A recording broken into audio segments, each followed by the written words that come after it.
Hello, good morning, नमस्कार। आप सभी का स्वागत है पावर ऑफ नॉलेज लीगल मेरे इस चैनल पे। आई होप सब अच्छे से पढ़ाई कर रहे होंगे और किसी कंपटीशन की तैयारी कर रहे हैं तो ये पॉलिटी सेशंस आपके लिए बेहद ही उपयोगी साबित हो रहे होंगे। मेरी यही कोशिश है कि आपको पॉलिटी एरिया में एक तरह से सशक्त करना, एक तरह से एम्पावर कर देना कि आप कोई भी क्वेश्चन आसानी से हल कर सकें।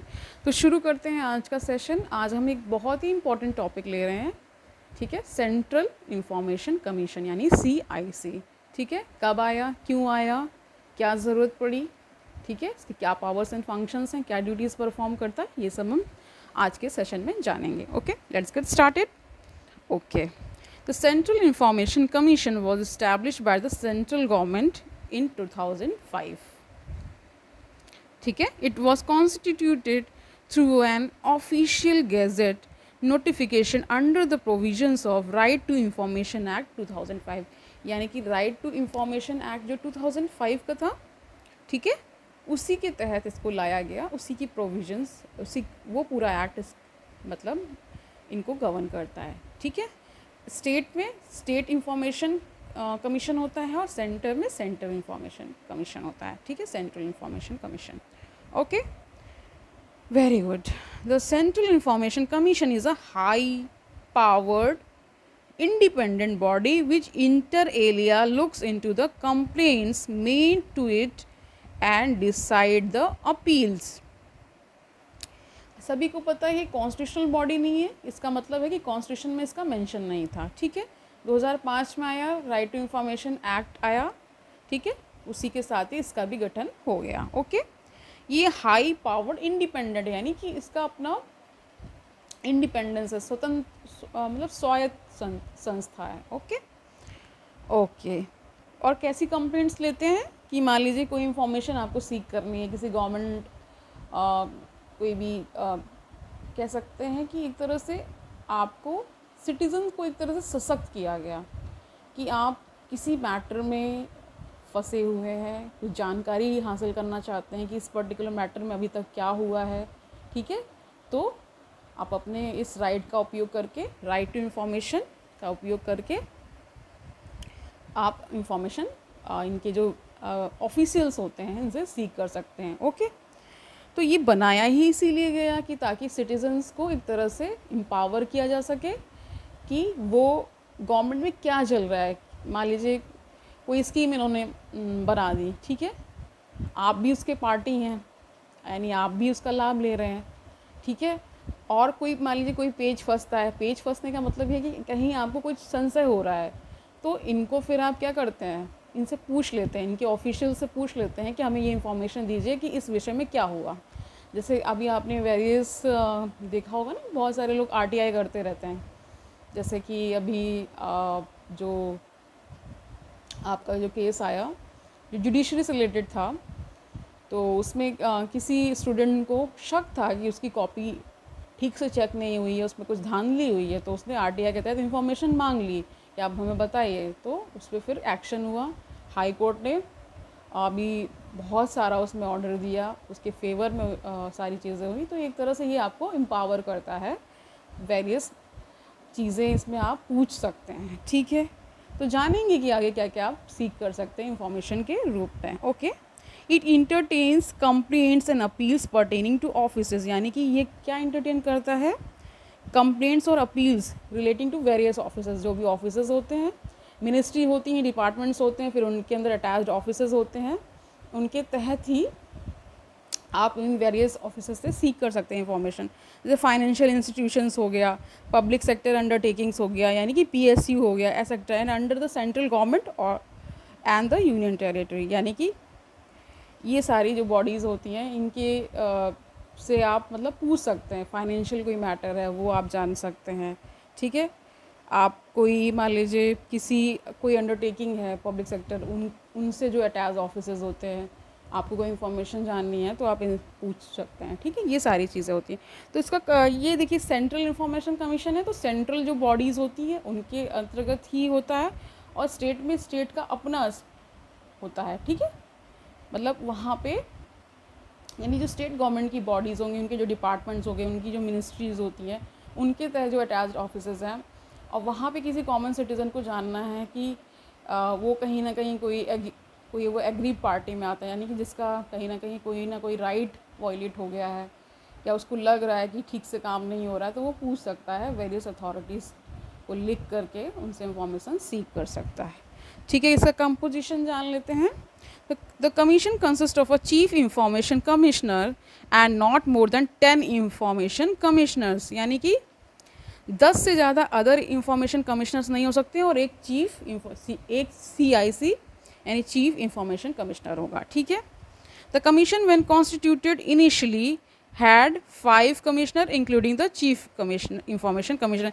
जब इसका गठन हुआ इनिशियली यानी शुरुआत में ही, तो 6 लोग थे, एक चेयर पर्सन होते थे, यानी कि वही चीफ इंफॉर्मेशन कमिश्नर वही चेयर करेंगे। ठीक है, और 5 अदर थे। ठीक है, लेकिन क्या हुआ एट प्रेजेंट 2000 यानी 2019 का ये डाटा है, the commission had 6 information commissioner apart from the chief information commissioner, यानी 7 हो गए प्रेजेंट में। ठीक है, they are appointed by the president on the recommendation of a committee. देखिए प्रेसिडेंट ही अपॉइंट कर रहे हैं, लेकिन एक कमिटी बनती है वो रिकमेंड करती है। तो इस कमेटी में कौन कौन लोग होते हैं वो जान लेते हैं। तो प्राइम मिनिस्टर एज चेयरपर्सन होते हैं, leader of opposition in the Lok Sabha and a union cabinet minister nominated by the prime minister. ठीक है, एक कोई यूनियन कैबिनेट मिनिस्टर भी इस कमेटी में हो सकते हैं जो कि प्राइम मिनिस्टर ही नॉमिनेट करते हैं। They should be persons of eminence in public life with wide knowledge and experience in law, science and technology, social service management, journalism, mass media और administration and governance। यानी कि ये जो members बनाए जाते हैं, ये जो चीफ जो इंफॉर्मेशन कमिश्नर होंगे वो कौन लोग हो सकते हैं, तो वो ऐसे लोग होते हैं जिनको बहुत ही डीप नॉलेज रहा है, इनका वाइड एक्सपीरियंस रहा है। किन किन फील्ड्स में, लॉ के फील्ड में हो सकता है, साइंस टेक्नोलॉजी के फील्ड में, सोशल सर्विस मैनेजमेंट, ठीक है, जर्नलिज्म, मास मीडिया और एडमिनिस्ट्रेशन एंड गवर्नेंस। ठीक है, समझ गए? ओके, ये सारे एरियाज़ हो सकते हैं कि जिनमें उनकी एक्सपर्टीज़ हो। Okay, they should not be a member of parliament or a member of legislature of any state or union territory. ये किसी ये MLA MLC नहीं हो सकते हैं, ठीक है, और आपके MPs नहीं हो सकते हैं, ठीक है, किसी भी यूनियन टेरिटरी, स्टेट में या सेंट्रल में। Okay, they should not hold any other office of profit or connected with any political party or carrying on any business or pursuing any profession. यानी कि ये किसी पार्टी से भी कनेक्टेड नहीं हो सकते हैं, कि ऐसा नहीं हो सकता कांग्रेस पार्टी से हो या किसी BJP पार्टी से, ऐसा नहीं है।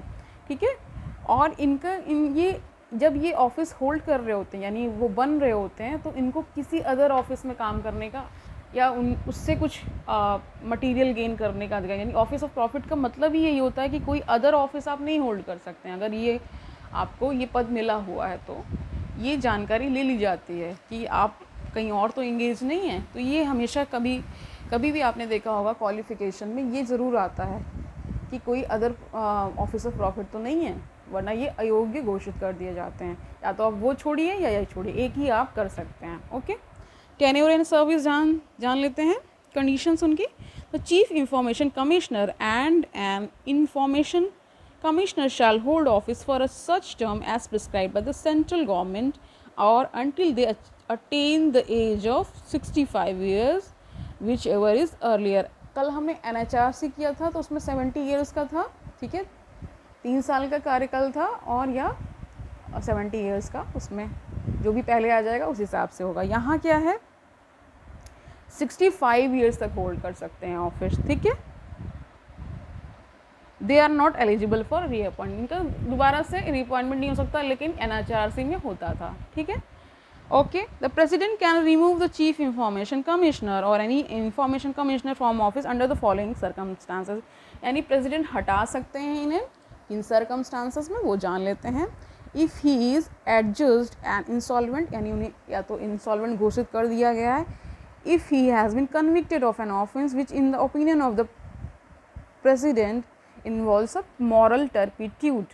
यानी देखिए, मॉरल टर्पिट्यूड का मतलब होता है कि ऐसे कार्य कुछ इन्होंने कर दिए हैं जो कि मॉरली इनकरेक्ट हैं। ओके, तो उसमें ऐसे ये भी ऑफिस ऑफ प्रॉफिट भी आता है। अगर वो कहीं और से भी मतलब किसी और ऑफिस से भी अटैच्ड हैं और उससे कुछ गेन कर रहे हैं, तो ये भी एक मॉरल टर्पिट्यूड के तहत एक तरह से अपराध है।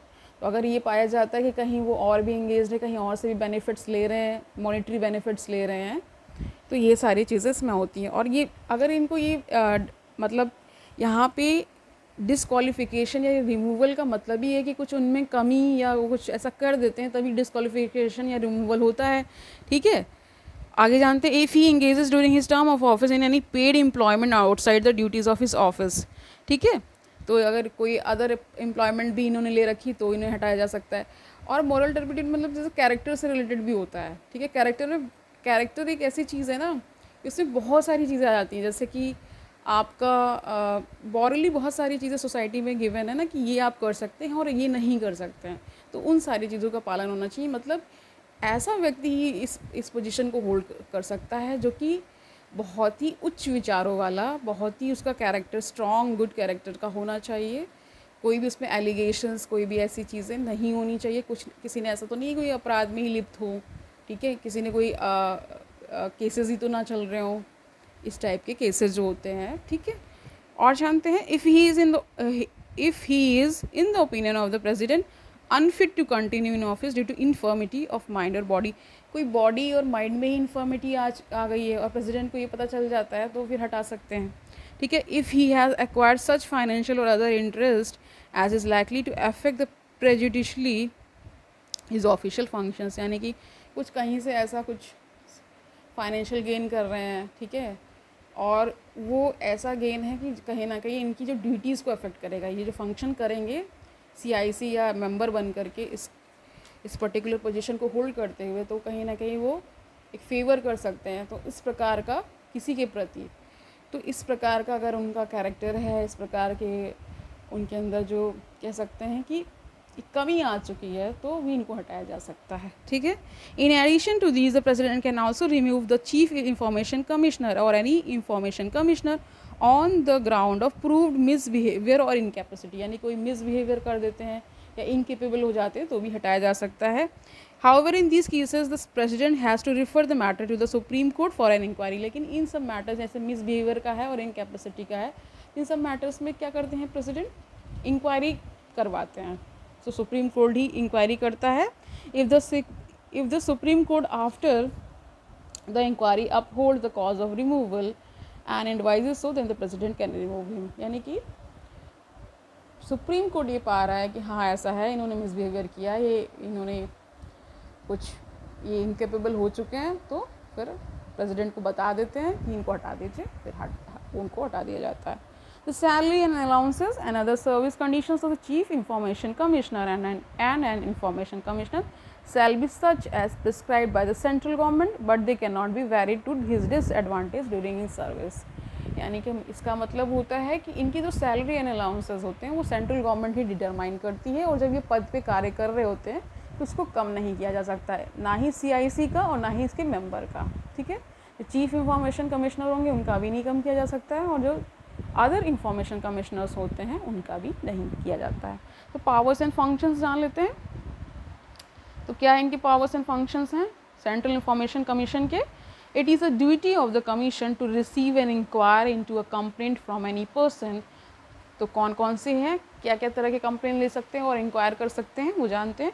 Who has not been able to submit an information request because of non appointment of public information officer, who has been refused information that was requested, who has not received response to his information against within the specified time limits, who thinks the fees charged are unreasonable, who thinks information given is incomplete, misleading or false, and any other matter relating to obtaining information। यानी कि ये भी matters देखते हैं कि मान लीजिए किसी पर्सन ने इंफॉर्मेशन सीख की, तो विद इन टाइम लिमिट उनको जवाब दिया गया कि नहीं दिया गया, ठीक है, रिस्पांस दिया गया कि नहीं। कभी कभी क्या फ़ीस ज़्यादा ही तो नहीं चार्ज कर ली गई, इंफॉर्मेशन सीख जब आप करेंगे तो कुछ उसमें नॉमिनल चार्जेस भी लगाए जाते हैं, तो वो कहीं ज़्यादा तो नहीं मांग लिया गया, ठीक। इस तरह के केसेस ये CIC देखता है, सेंट्रल इंफॉर्मेशन कमीशन, ठीक है।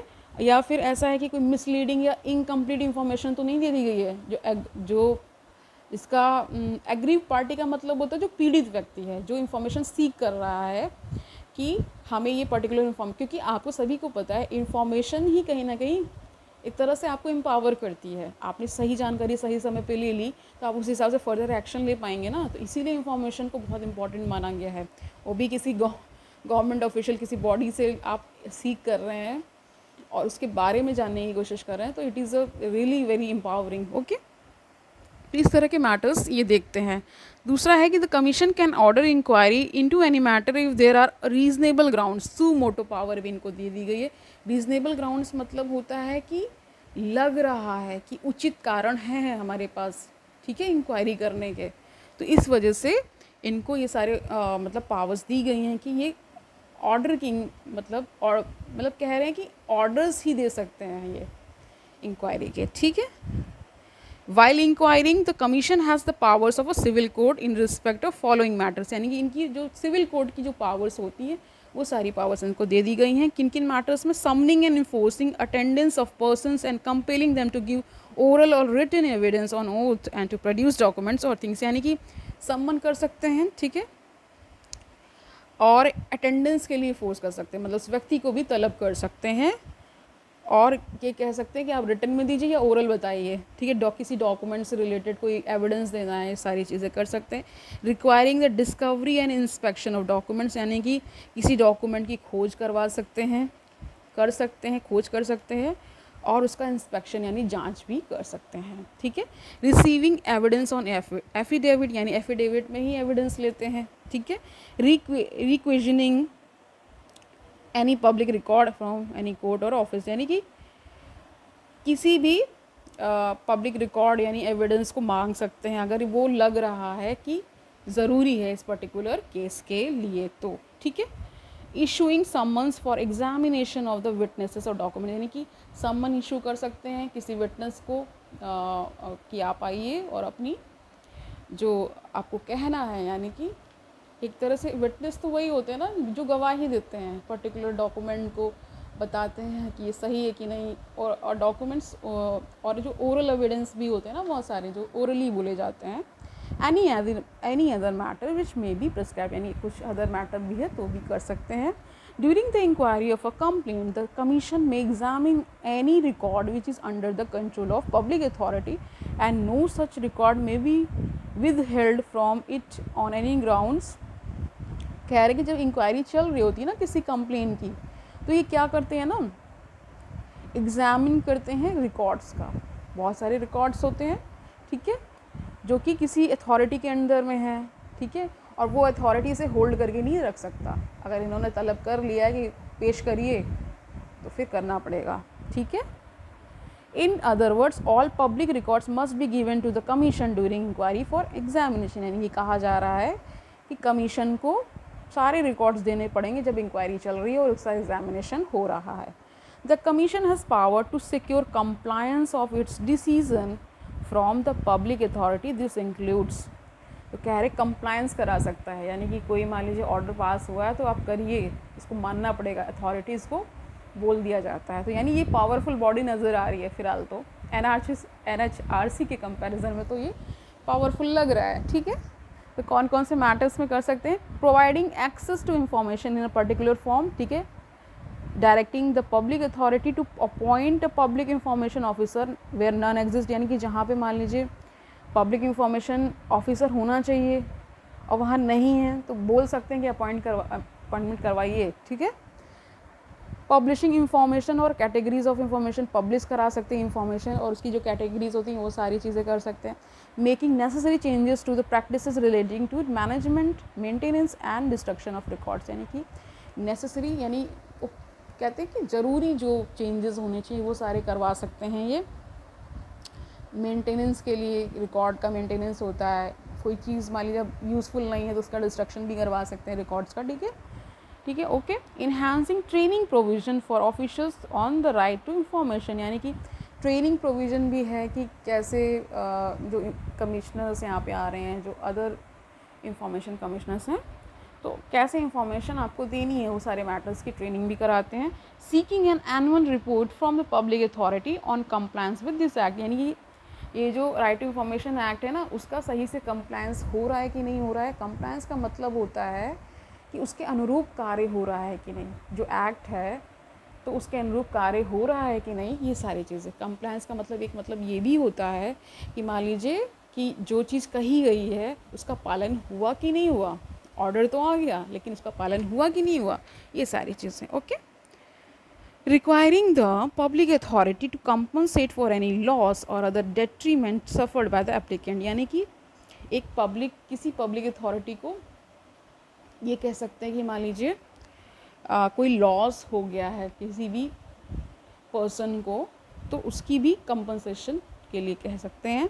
Imposing penalties under this act, ठीक है, पेनाल्टीज इम्पोज कर सकते हैं, ठीक है। रिजेक्टिंग द एप्लीकेशन, रिजेक्ट भी कर सकते हैं एप्लीकेशन को। Okay, the commission submits an annual report to the central government on the implementation of the provisions of this act. The central government places this report before each house of parliament, यानी कि एक annual report भी CIC यानी ये commission submit करता है, ठीक है। फिर ये जो रिपोर्ट होती है वो दोनों हाउसेस में मतलब प्लेस कर दी जाती है, फ्लोर ऑफ द हाउस में प्लेस की जाती है। उस पर फिर उसके अनुरूप फिर पार्लियामेंट डिसाइड करती है कि क्या क्या मैटर्स में क्या क्या हुआ, कितनी कंप्लेंट्स आई, क्या उसके कितनी जवाब दिए गए, ये सारी चीज़ें।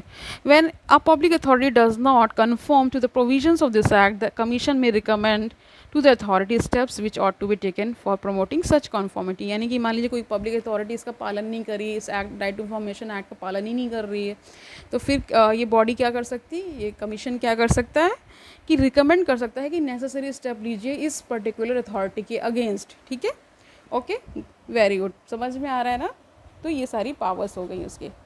ओके, थोड़ा सा जान लेते हैं क्या इनका इन्होंने अभी तक क्या किया है, तो ये जान लेते हैं। इसकी देखिए मैं ये समझाने की यहाँ कोशिश कर रही हूँ आपको कि ये जो पावर्स एंड फंक्शंस होते हैं ना, यही मेन होते हैं कि इनको बनाया गया। तो क्यों बनाया गया, इसीलिए बनाया गया ना कि ताकि जो पब्लिक है वो सशक्त हो सके, उसको अपने अधिकारों के बारे में पता चले।